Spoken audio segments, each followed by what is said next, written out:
You're listening to an Anazao Ministries podcast.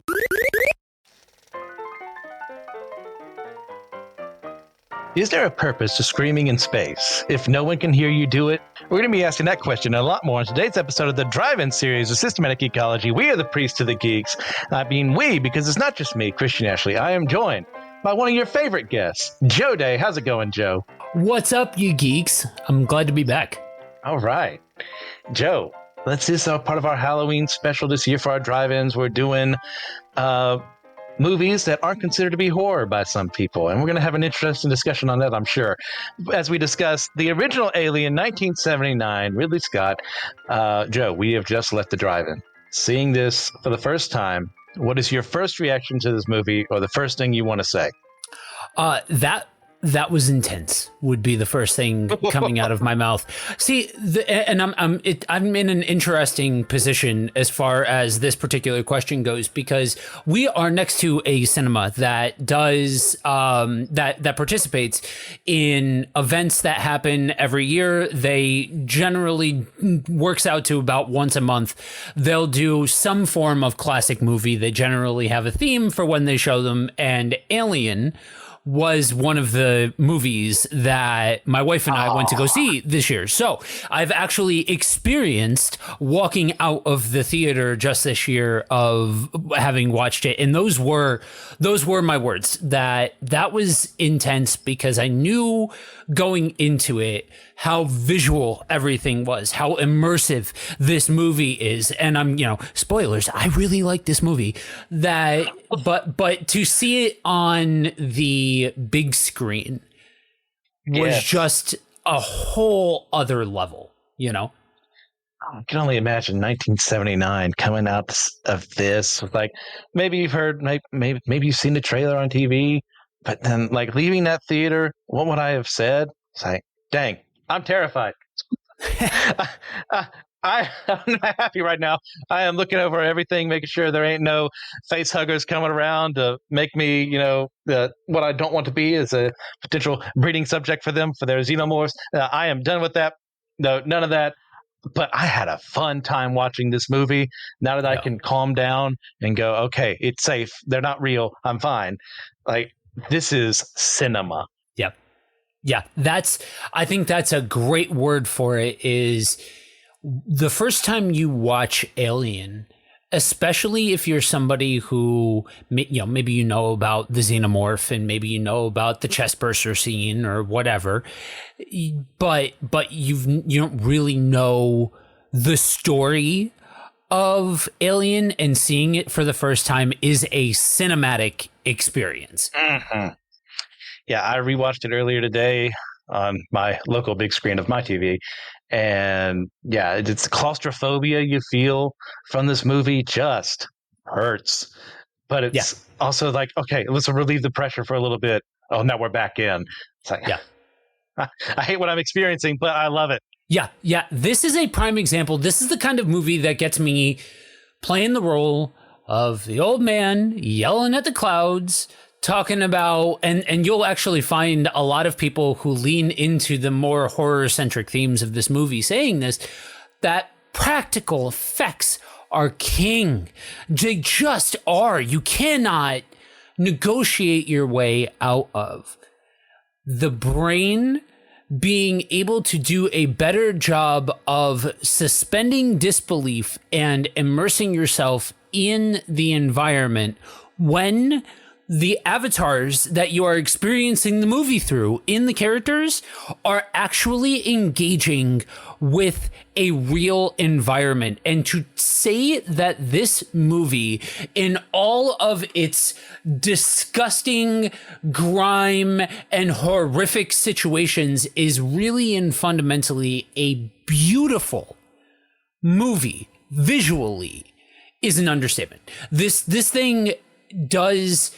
I think that's possibly the biggest part of what makes this movie what it is the physicality of each moment and each chapter and each verse of this movie. It's so reliant, just even down to before you get to all hell breaking loose, and you're just going through the roll call, right? You're just meeting the characters and you're establishing the environment. You're establishing the layout of everything that will come back into play as the movie goes on. It's still part of the requirement to experience the life that this motley crew of cast members is experiencing, because then you can put yourself in their shoes and it's building. You're putting yourself in their shoes in a very reasonable working class, space truckers kind of way. And that's exactly what invites you in to settle in and then really experience what I argue to be one of the greatest creature features to have ever graced the big screen. Bold claims. Yeah, this movie, like just from the beginning, when they wake up out of cryo sleep, you're in an unfamiliar reality, and yet they ease you into it, and then they're forced to a different planet, and the majesty of the scene of the space jockey, the corpse around there, like the framework of that is like, this is beautiful. What's happening in this film? And then, oh, by the way, that beauty's going to be taken away very soon, because you moved around the one thing you weren't supposed to move, and all hell breaks loose. That's the perfect way of putting it. So why did we choose this film? Well, the whole setup being, horror films that aren't seen by people as horror films, Jurassic Park, Jaws, so on and so forth. There are arguments on all sides. I threw Alien as kind of a joke because I had heard that from someone before, and I thought that they were joking, but they actually meant it. And we had disagreements, shall we say. Yeah. So before we get to that, Joe, how were you introduced to this movie? So I am of the video store generation. I am a Zennial millennial age bracket, and so I happened to grow up in a small town that was close enough to a big city, coupled with spending time growing up in a big city, that I always had access to a local video store. And I was, when I say I was raised on movies and pop culture and all that, for real, so I went through just basically through the entirety of the horror, sci-fi, and wrestling sections of the local video store. And so this was one of them that, to the point where I would get recommendations from the workers on what to pick up next and what was essential viewing and stuff like that. And so this was very early on. And it's funny because I think about it, and I think I have to be honest that when I was a kid, I wouldn't have classified this as horror, not because of any slight towards the movie, but I'm a product of the 90s. We grew up with action movies that don't necessarily exist anymore, comedy movies that don't necessarily exist anymore, but specifically sci-fi as a standalone genre that didn't have to stand on the shoulders of other topics of conversation that get interlaced into the sci-fi conversation.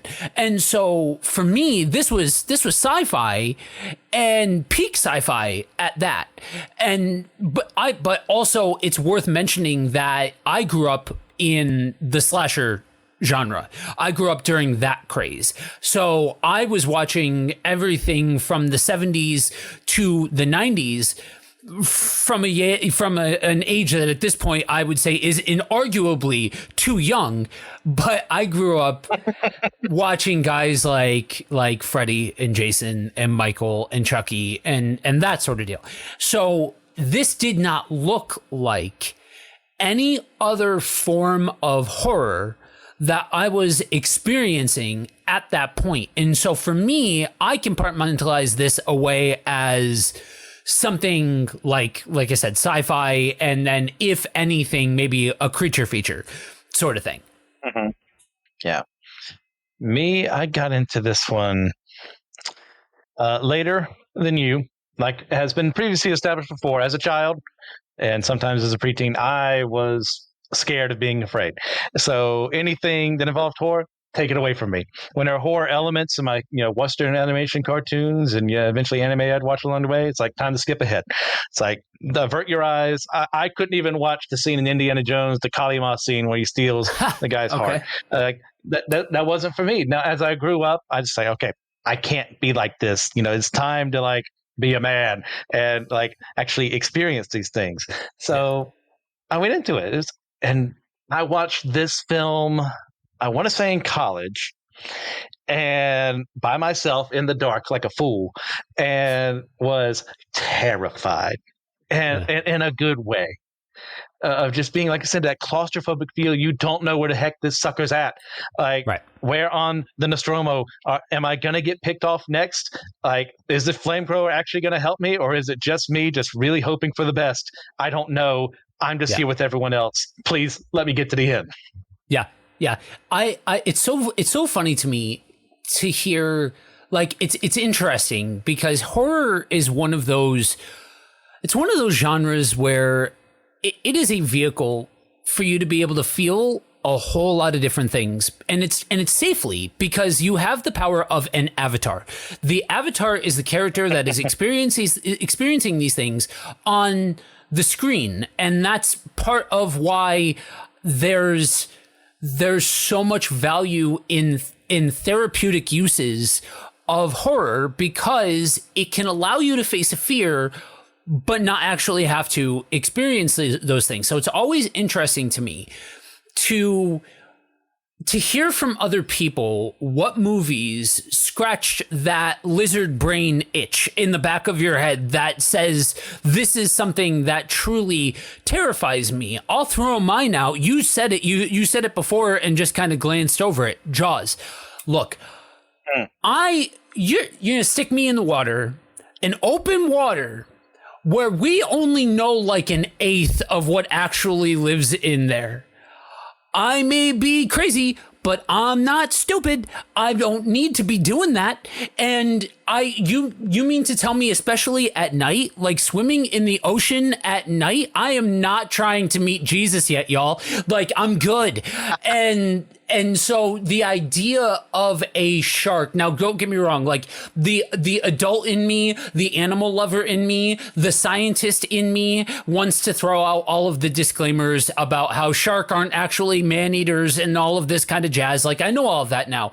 But like at a fundamental level, a sea creature that is just coming like a force of nature, no thank you. I'm good. But I would wonder if I'm in the 70s and space is this thing that is this great unknown, and the template and the canvas, I should say, for all of these stories being told that are about exploring the great unknown. If at that point in history, if this would have rocked me having seen it for the first time then, and being like, yeah, I don't need to go messing around in other galaxies with life forms that we have no idea about and all of that. So I see how somebody gets there, especially when you add the physicality to it. You know what I mean? Like those tight spaces, seems like you can't really get away. You're the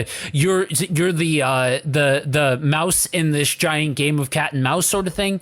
Like, I get all of that. I wonder if I would have seen it at a different time, if it would change how I view the movie. Yeah. No, that's an excellent point to make.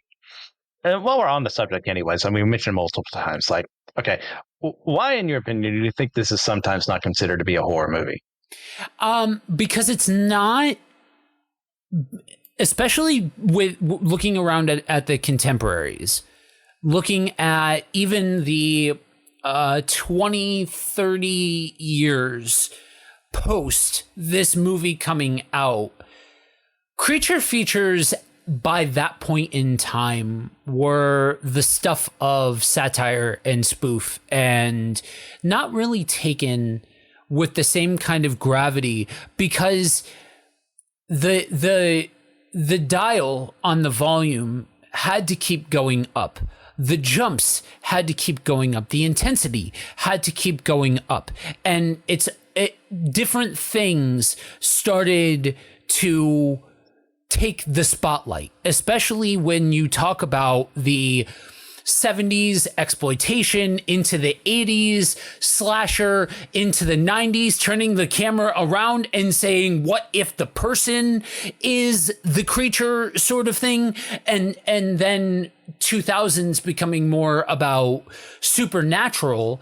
And that's really being the catalyst for a more, people call it elevated horror. I do think that there are some production companies that have made a lot of money by just putting out nonsense and calling it horror, you know what I mean? And saying that the horror is dealing with the emotions. Now, don't get me wrong.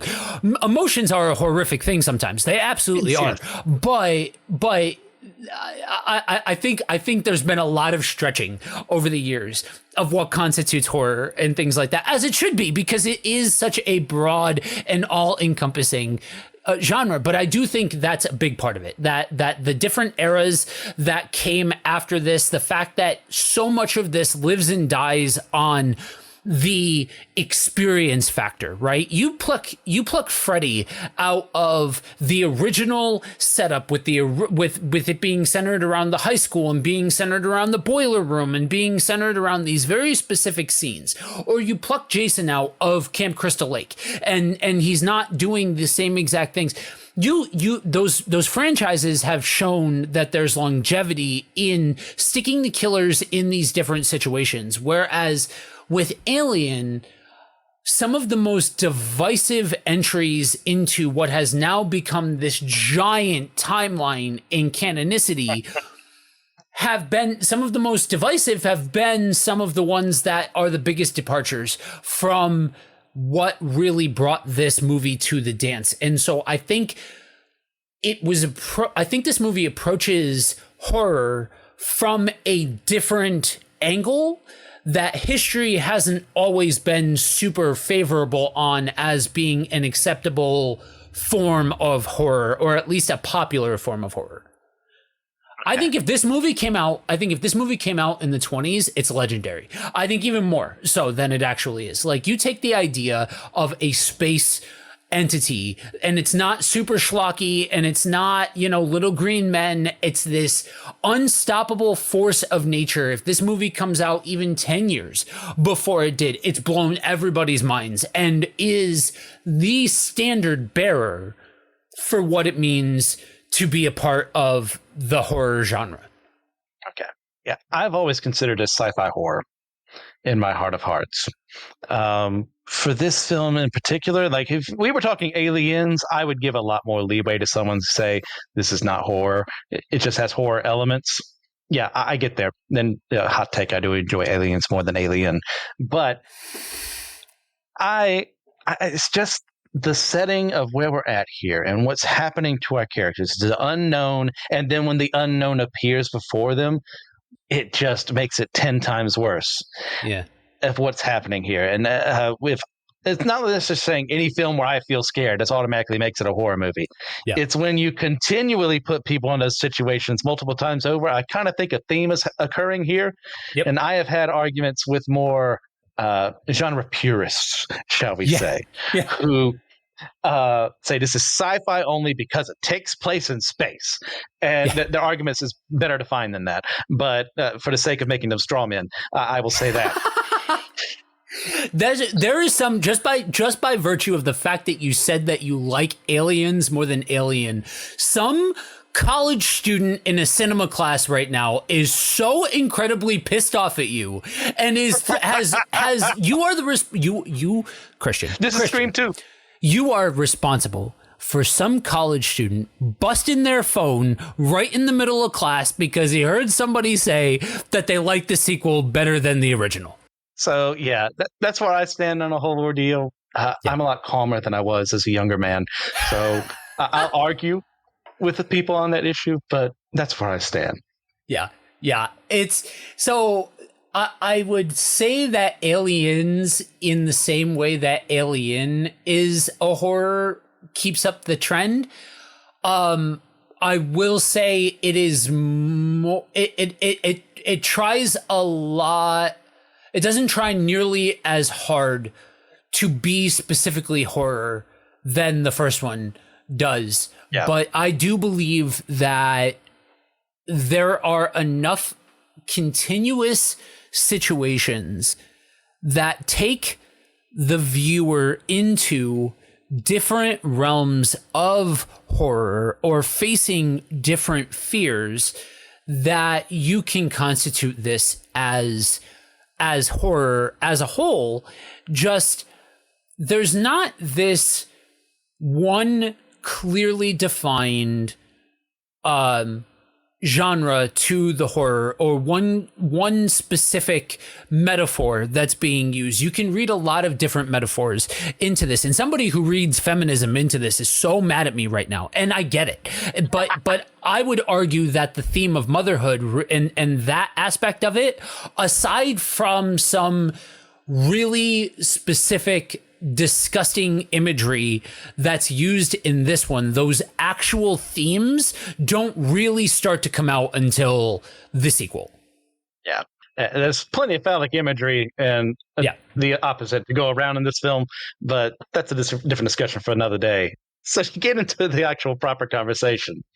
So we see through this film that the crew are victims of the alien, that they're being assaulted by it, but they're ultimately victims of Weyland-Yutani, which is the corporation who sent them to go find it in the first place for military needs and study and all that. So, Joe, how is greed established in this film as a greater scope villain that this franchise continues to explore to this day, including Romulus, which just came out not too long ago? Yeah, so you go through this movie and your crew is basically space truckers. They go to these different planets and they collect materials. They go into hypersleep to make the jump, and they go back and forth.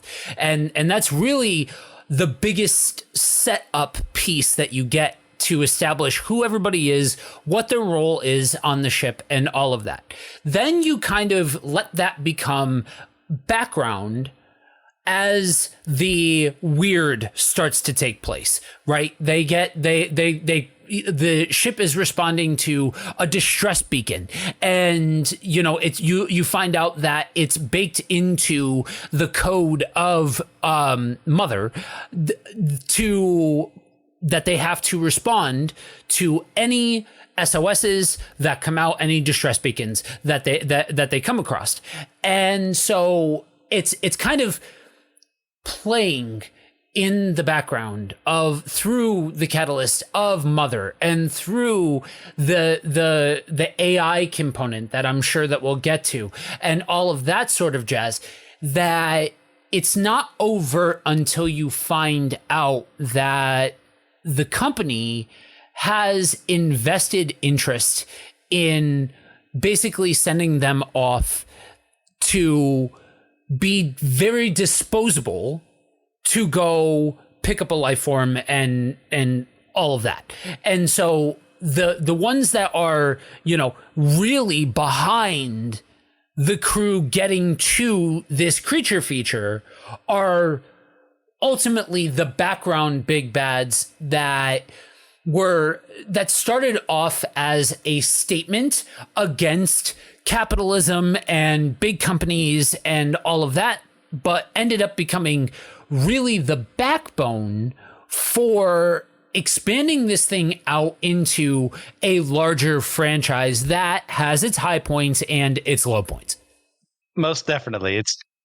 You're all over the place with the Alien franchise. You've got some really good ones in there, and you got some stinkers. Yeah. But that's franchises in general for the most part. So, yeah, in regards to this, I mean, we also, again, we have Alien versus Predator 1 and 2, but that shows up, this just shows up in there too. And, the Waylands and Yutani's looking for stuff, they capitalize on it. But it's the idea of profit over life. Yep. Becomes a huge part of this.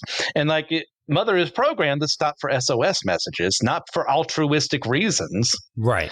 But maybe they can salvage something from it. Yes, exactly. Or in this specific scenario, finding the there's this shift that takes place, and it's part of the beauty of a movie like this and what it establishes, because you shift and pivot from addressing the fear of the unknown in the sense of exploring this, this planet and exploring this SOS signal and all of that. And then you go to the horrors of adult life as you're walking through life with these workers that are, their livelihoods. They're talking about this big score that they're getting and all of this sort of stuff, that it's very much the horrors of blue collar work and living paycheck to paycheck and everyday life. And then that ends up as this catalyst for the horrors of control and big corporations controlling you. And that's how you get to Mother. That's how you get to Ash. That's how you get to those themes that then address what does it look like for us to be subservient to these larger entities, or what does it look like when you've interrupted an alien species and have pissed the mother off by destroying the mother's children, and the horrors of capitalism drawing people to picking a fight with this other life form. Now, mind you, I have to put this asterisk out there for anybody who hears this and is like, oh, Alien Romulus just came out and all these movies are out here. Okay, let's binge them and do it. Honestly, there are more hits than misses. This is a franchise that, if for nothing else, you get to experience Alien and Aliens out of the mix. And I'll even say that I am a big fan of Alien 3. Yes, I understand that is a divisive one, but I do like Alien 3. But at the bare minimum, you get to experience those. Some of what I'm bringing up is present in the mentality, mindset, and approach of the originals, because they didn't try to add all of this preponderance of backstory yet, because they were just dealing with what is right in front of them. So these themes of horror that are so present, yes, they will eventually show up in other aspects of the timeline, but you start to get into more of the sci-fi components of the story that tends to take some of that light away from the horrors of capitalism and the fact that they picked a fight with the xenomorphs and all of that sort of thing. Yeah. Let's not also forget, too, that they're literally signing years of their lives away. Yeah. In the fact that it takes that long for them to travel from planet to planet just with the technology of the time. And that's a huge ask for people to do, because that's their families. And that's something that does show up Aliens. We see with Ellen losing on her daughter's pretty much entire life as a result of what happens here, as a result of loyalty to the company. And yeah, it's just one of those things. It's not subtle, but it's not exactly bad that it's not subtle. It's more subtle in this film compared to how things go later on. But it establishes enough to where, if you're paying attention, the alien isn't the real threat here. Right. Exactly. It is the most immediate threat, but it is not the truest villain of the story. Yeah. And I just don't think that's something that Romulus got right. I do enjoy Romulus, I should say, but this is not an episode on Alien Romulus. Yeah, my short take on it, Alien Romulus is a very strong entry into the Alien timeline. Yeah, I'll agree with that. So, Mitch and Ellen, here is our protagonist for the film, completely blowing the minds of what was happening in that day and age in 79. She's one of the first female action protagonists we get as a result of this film. Yeah. So, Joe, how does this play out in Alien, and what is her legacy to this day as one of the pretty much prototype final girls before that became a recognized trope? Because we have Laurie Strode the year before. We have, who's the name of the chick from Black Christmas in 74? Oh, I don't remember because I don't like that movie. Horror hot take. I don't like Black Christmas at all. But so, okay. So the legacy of Aliens and Alien 3 is Sigourney Weaver and her ability to be able to bring another dimension to female acting in a way that was revolutionary for its time. Now, there are plenty of women in cinema who killed it long before Sigourney Weaver came. And you can argue that she was allowed to do what she was allowed to do, and that is the most important piece. Definitely an important piece, but you don't get so much of cinema and the empowerment of women on the screen without this crop of actress doing what they did. There is a reason why there is a short list. And I'll add one to that list that most people don't. Sarah Connor from Terminator.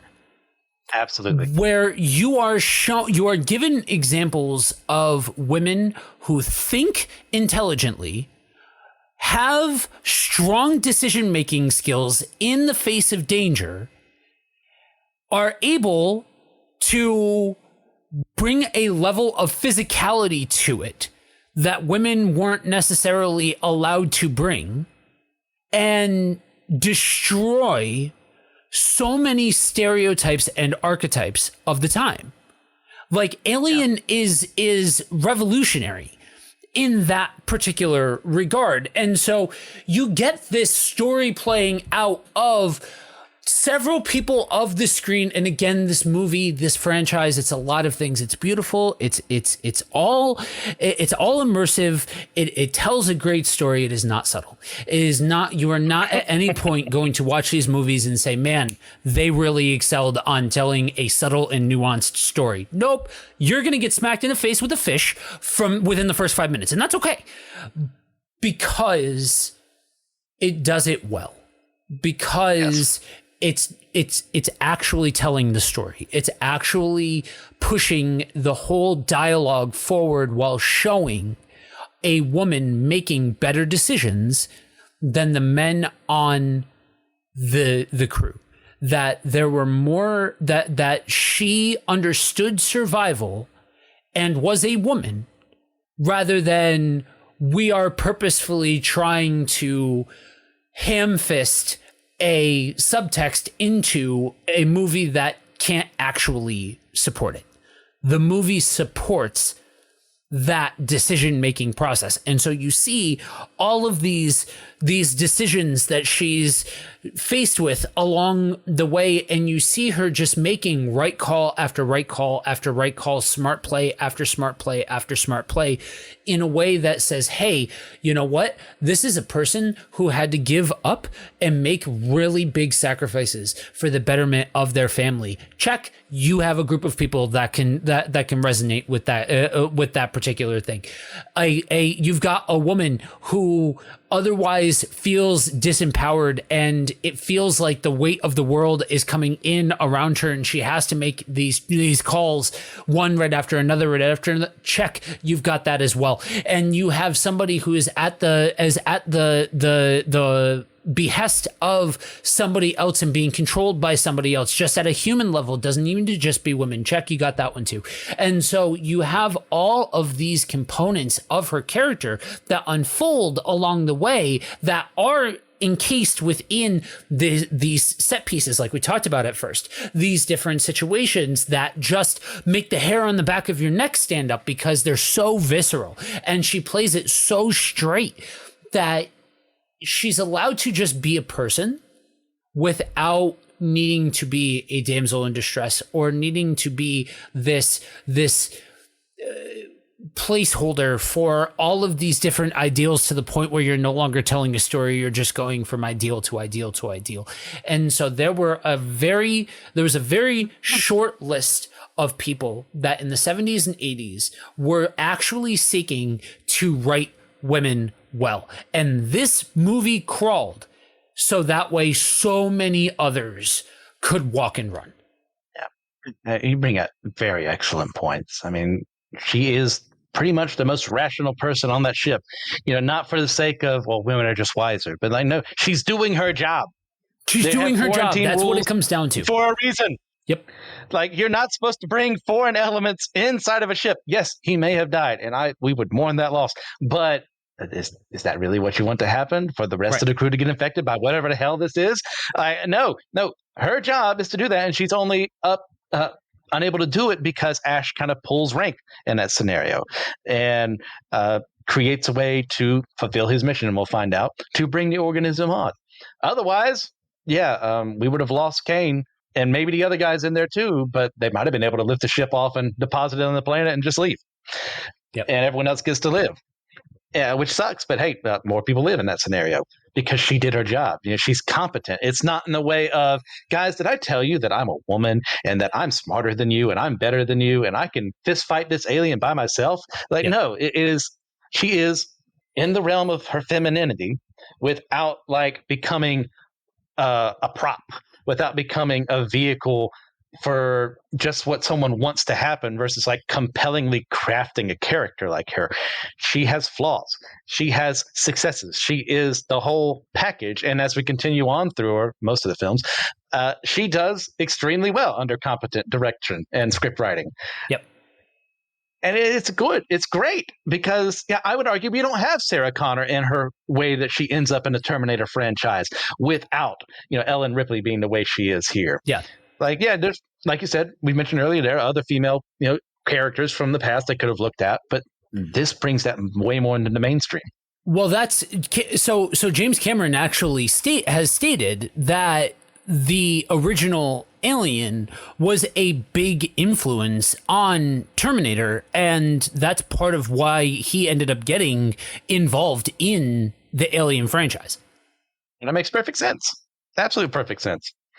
But one thing when I was doing my research for this actually blew my mind is that everything that we just said, what does that mean in light of the fact that every single one of these roles stands for Kane, and I'm pretty sure the reason why is because of what happens to him, were written to be unisex and entirely dependent upon an actor's performance to be cast, because Scott has come out and said, I was not intending to do all these feminist things with her. That's how the role was written, and she just happened to be the one we cast. The fact that it was looked at from a person perspective and not a intrinsically male perspective is part of what opened the door for Sigourney Weaver to be able to come in and give this role hell. Like, really just bring it and become this role that could stand as a, hey, this is a woman who is acting as a person beacon, rather than, because it's a woman, she has to fill a specific role or be so compensated for that we spend half the movie justifying her existence. Yeah, I completely agree. It's one of those things that's just fascinating to learn about that. It's like, it wasn't written specifically for a woman. There was no intention to do that. But because of it, we have gained a lot from the cinematic experience. And I'm okay with that. Certain characters, when you're designing them, I write when I do have time, which is almost never. But you imagine them in certain ways, but then they can be flipped into a different gender if the need be, instead of just like, not for the sake of having multiple female characters and having representation, but for the sake of this fits who the character is, they can be that. And Alien does that masterfully, in my opinion. I would wonder, and I don't know as though I've seen anything that would confirm or deny this.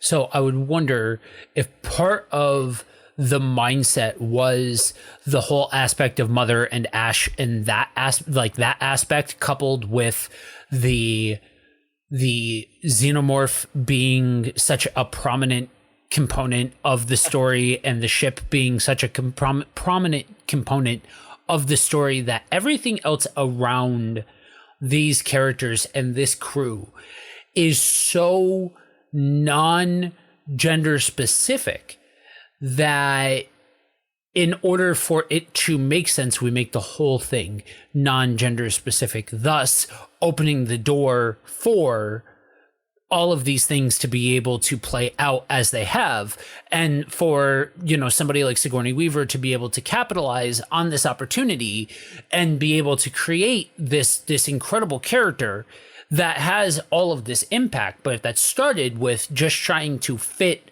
the crew to the larger world that they're being set into. And once again, I'd argue that the only reason that Kane was specifically written for a man is because of what happens to him. It's a very reversal of nature. Like that can't happen, regularly through pregnancy. It's always female. But in this specific circumstance with the facehugger, and I'm fairly certain in my research, this is the first time a male pregnancy ever occurs on screen in Western cinema. So it was supposed to be horrifying in that respect too. So that's why he had to be written male versus everyone else. Yeah. That aspect of the imagery that's taking place and that component of the addressing what in the popular world was considered wrong or shameful by some, or something to be embraced by others, confronts a very real fear and concern of the time. And then you add on top of it how those very primal fears could be translated into like the female point of view or the male point of view. So we mentioned Ash before, and unlike the film, we actually foreshadowed what he actually is. He is an android in this film, and he's initially indistinguishable from a human to the point where, like I mentioned earlier, there's really very little to go on to actually even guess he might be something other than. So, Joe, how does this otherness in this film get played alongside the ship's AI mother and her kind of maternal role? I think there's a level of control by proxy that's given to Mother, where before you find out about the machinations of the larger corporate overlords, you have Mother, and that when it comes to the kind of the stopgap, the end all be all of the situation is this AI program. And so in ways you have Mother as this semi-boss to the larger corporate overlords. And then as this is developed and the story continues and it becomes Mother is the vehicle in which the strings are being pulled behind the scenes, and that it becomes almost like the crew versus Mother.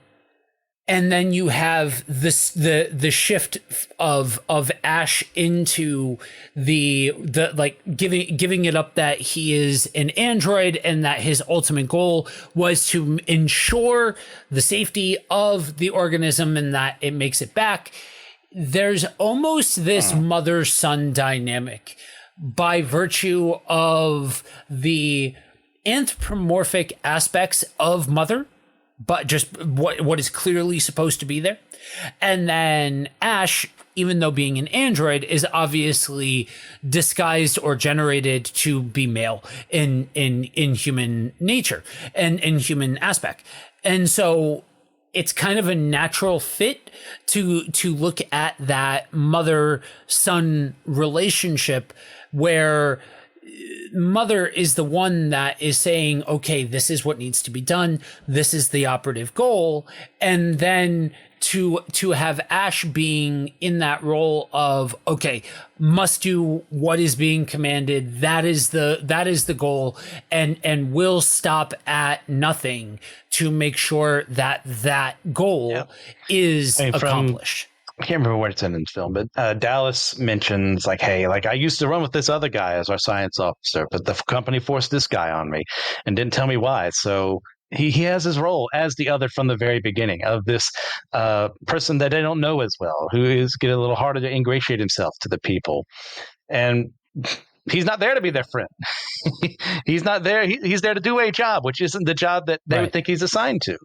And then you have Mother herself. You have multiple moments of them, and they're very almost getting close to the 80s way of talking to a computer. And they would type stuff in, and insufficient data. When Mother knows, exactly what's going on. So she can't provide that because it's a removal of that maternal role, and instead being focused on a different kind of child, in the sense of being making sure that Ash is the number one kid who gets, the better toys than everyone else or whatever, to make sure that he gets his job done.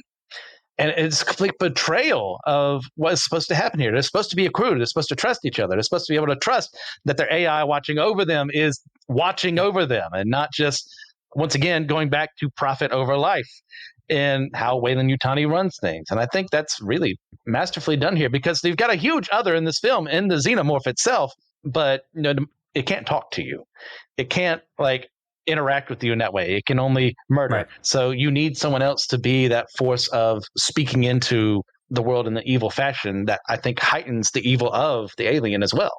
Yeah, I think part of why all of the subtext that gets poured into this movie works, part of why all of the different versions of fear that get addressed works, is that they almost approach it in a nesting doll sort of situation, where you've got this evil that is a villain, and then really on top of that layer you've got this other layer, and then on top of that layer you've got this other layer, and there's this approach to telling the story that you don't spend too much time focusing on any one individual villain before you are violently confronted with the actual xenomorph.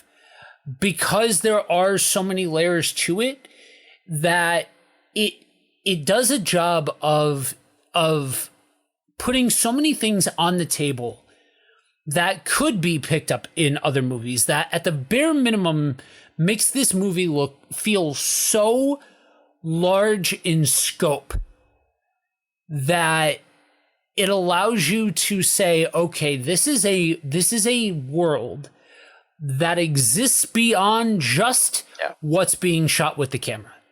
You turn the camera away from this situation and another situation's going on over here, because of the way that they weaved in the different components, and do so in a way that, if nothing else, if none of the other mythology and lore gets built off of this movie, and this does not get picked up, it does such a job of saying, oh, you think you had any measure of control?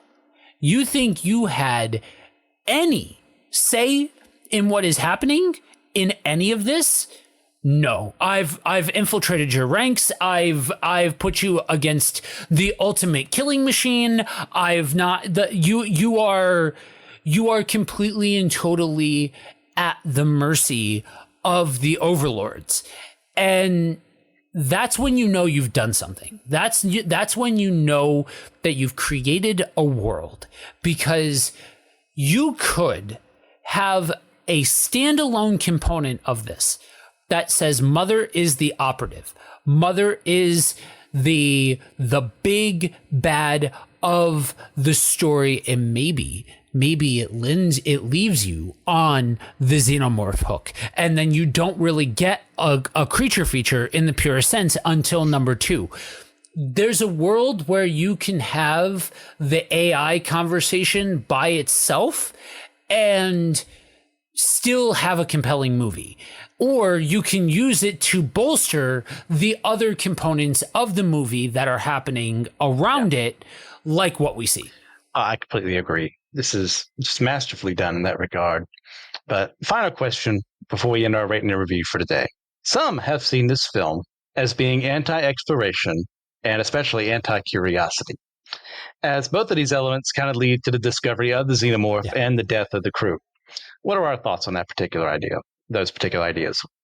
So I think the two most interesting components that you've drawn out from this is, first, the dynamic between Ash and Mother, because I don't think that that's ever been explored enough. I think some people have drawn some attention to it, but I don't think that there is enough attention drawn to the dynamic nature of what is essentially the villain's rogue of this story.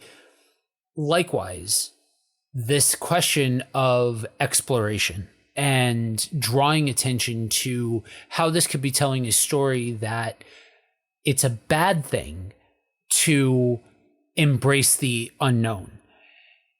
And I think there's probably a potential where, again, to draw the comparison between this and Jaws, that you could look at Jaws in the same kind of way, where it's this exploration into the unknown and what lives out there that you can't see. I think, though, at its very core, this movie is trying to tell other stories while just using the landscape of exploration as a means to tell that story, to tell those other stories that it's trying to tell. I don't think at its very core, this movie is trying to make a stance against exploring the unknown. It's more so that humanity got caught with its pants down by messing with something that it didn't actually understand and picking a fight where it ultimately had absolutely zero chance in winning, all in the name of greed, all in the name of revenue, all in the name of business and industry and all of that aspect of it. I think the more that you explore, the more open you become to having seen different things, having experienced different things. And so while I'm not going to look at somebody and say how you view a movie is incorrect, I will say that I don't ever hear this movie say exploration is bad. It's telling the story of being open to different ways of doing things can ultimately mean your survival. And even if it's as simple as exploring what it looks like to listen to somebody else on your team is such a vital component of the story that I think it short sells the spirit of the movie to say that it's trying to say, just stay to your own and don't explore outward. Yeah. I can't remember where I saw this for the first time, but I could see where someone goes down this path and where this movie is going. But that would require the film to be subtle, which, as we've noted earlier, it's not very good at. Yeah. So nope. In light of these, I would say, yeah, there's a basis for an argument here. It's not the strongest cornerstone to build an argument on, but it's there. And yeah, they go out to where they're not supposed to go. There's explicitly a warning that says don't go here. It's not their fault they didn't translate it until it was too late. It's not their fault that their containment suits weren't built to, face hugger standards. And that's how it gets introduced. It's not their fault that the company overrode the very wise decision not to bring someone who was obviously sick and going to be bringing something bad into the ship. So yeah, there are arguments to be made there, but ultimately this is more on the whole, how are people viewed by the people who are supposed to be in control of them, who are watching over them, what happens when we are on our own, like how do we survive in scenarios like this? I would argue more for that. So this is, no, just, I understand once again where someone can come, but I disagree heavily in that they did what they were supposed to and they got punished for it. So I would not say it's anti-exploration. I would argue maybe a little more anti-curiosity because, well, maybe that little thing on the ground, that little pod, I probably shouldn't touch that until, it's been scanned or something like that. Don't really know what it's about because we've never been here before. Yeah, sure. But yeah, that's where I stand. Even the anti-curiosity thing, I think, is viewing it from it's viewing the exact same thing just from a different angle of to say that it's against the natural inclination of curiosity doesn't mention the corporate influence, the fact that why are they against exploration or curiosity or doing these different, why are these characters in? It's because they the corporate reality dictates that they have been told, do this, do that, don't do this, don't do that.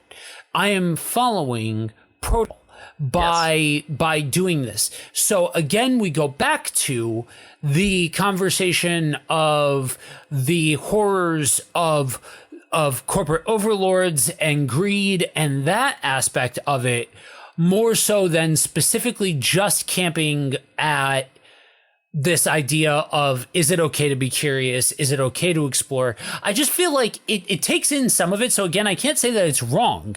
I like you, see the basis of the argument.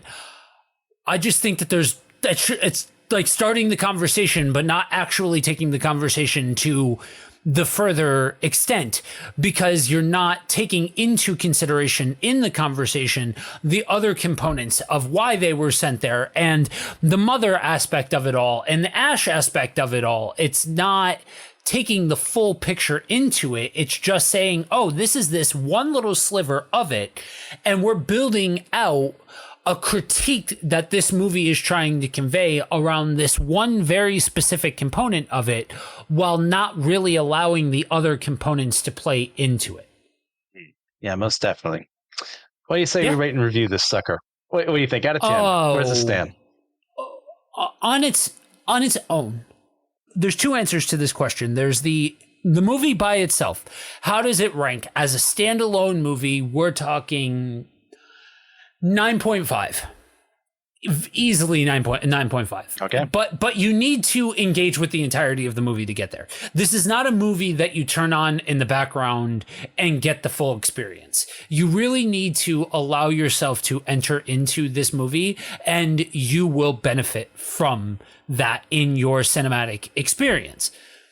When you factor in what this movie did for cinema, for women in cinema, for the horror genre, and the embrace that cinema had towards practical effects, towards immersive experiences, that really dominated the movie-going experience up until CGI took over the world, then you're talking 15, 16 out of 10. Like the legacy that this movie gave to cinema is priceless in comparison to any other aspect of this movie. I would likewise be giving this a 9.5 out of 10. I would give Aliens a 10, but that's a different episode. Now, for this one specifically, like we talked about, for the atmosphere of what's going on here, the greater story that they're trying to tell, like, I am in it to win it, even though I feel like I'm in that scene and I'm being stalked by the xenomorph. Yep. You've done a great job. I don't like that personally, but you've done a great job of making me feel unwell. And any director who can do that, they've got my stamp of approval in that regard.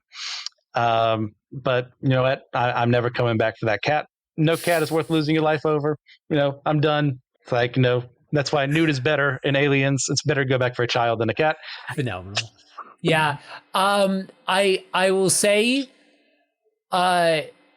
this movie does not embrace the action element as much as the sequel does. So I think, yes. And it's a bit of fluff at the beginning. There's a lot to there's a lot to be said about the fact that the second one feels like it's better paced because there's more action per minute. It's not steeping you in the environment in the same way. It's more about going to the next thing, going to the next thing, going to the next thing to get you to the end of the movie, and thus creating an environment where it can seem like to some people that it's a better paced movie. So 9.5 is for those moments of okay, let's get, you know what I mean? But like they're needed to get the maximum effect. But yeah. That's, I understand why some folks say that the second one is better. I just think that they're two different movies in some respects. Yes. Oh, most definitely. Yep. Most definitely. Yep, Same absolutely. franchise, very different movies. Okay. Now, we rated and reviewed Joe, Halloween Party Time. You would have to dress as a character Oh, I'm from this going film. all out and What's your making a costume prop gonna be? cosplay of the chestburster scene. 100%. I'm gonna make the full getup. Yep. Make it people as uncomfortable as possible. Excellent. Easy answer would be the xenomorph, but yeah, I was gonna go with Broken Ash and just be covered in this milky, vile fluid. Yeah. Just absolutely. Just make people. Doesn't even that more make you all of you listening? Doesn't that make you want to go to Halloween parties with us? Yeah. We're such fun people. All right, guys. Thank you for sticking through this alleged drive-in episode where we went way overboard. Once again, you knew what was going to happen. So thank you for all that you do. Please, if you get a chance, leave a 5-star review in your podcasting platform of choice. Head over to YouTube, Discord, Patreon to support us there. Apple Captivate as well. You can also suggest future episode topic ideas. We'd love to do that. We've done it in the past. We love doing it. I'd like to shout out some patrons and supporters real quick. Thank you, Aaron Hardy, Daniel Sigmund, Trip Fuller, and James Barrett. You guys are the best. You know why. But remember, we're all the chosen people, a geekdom of priests.